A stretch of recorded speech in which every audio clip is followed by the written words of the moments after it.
আজকে আমার বড় জেঠুর মেয়ের আইবুড়ো ভাতের স্পেশাল ভিডিও নিয়ে চলে এলাম। তো প্রথমেই বেগুনগুলো ভেজে নিলাম, চাটনিটা আগের দিনই করে রেখেছিলাম। তারপর চিলি চিকেনের জন্য মাংসটা অ্যারারুট দিয়ে মেখে রেখেছিলাম। ফ্রাইড রাইসের জন্য সমস্ত সবজি ভেজে রেখেছিলাম। আলুর দমটা হয়ে যেতে সমস্ত ম্যারিনেট করা মাংস একে একে ভেজে নিলাম। তারপর সেই সমস্ত ভাজা মাংসগুলোকে চিলি চিকেনের মধ্যে দিয়ে কষিয়ে নিয়ে নামিয়ে নিলাম। তারপর আইবুড়ো ভাতের জন্য সব রকম এক একটা কাঁচের বাটিতে তুলে পরিবেশনের জন্য দই, মিষ্টি, আরও অনেক কিছুই ছিল, 5 রকমের মিষ্টি, লুচি, বেগুন ভাজা, আর তার সাথে ছিল ফ্রাইড রাইস। তো সোজা ভাষায় বলতে গেলে বাঙালি সাথে কন্টিনেন্টাল।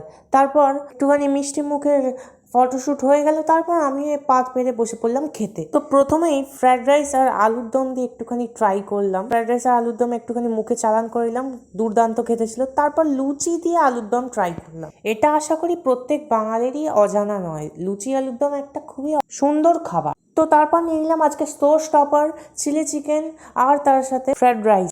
দুটোরই কম্বিনেশনটা জাস্ট ফাটাফাটি ছিল। তার আগে আমি একবার লুচি দিয়ে চিলি চিকেনটা ট্রাই করে নিলাম, এটাও খুবই সুন্দর ছিল। তো আমি যতক্ষণ খাই তোমরা লাইক, শেয়ার, সাবস্ক্রাইব করে দিও ভিডিওটা ভালো লাগলে। আমরা তারপর একটুখানি ভাই বোনরা মিলে একটুখানি আলোচনা করছিলাম, গল্প আড্ডা ইয়ার্কি করতে করতে দিদিরও খাওয়া শেষের দিকেই। তারপর আমরা একটুখানি ভিডিওটা শেষ করলাম। বাই, দেখা হচ্ছে নেক্সট মিনি ব্লগে। ওকে।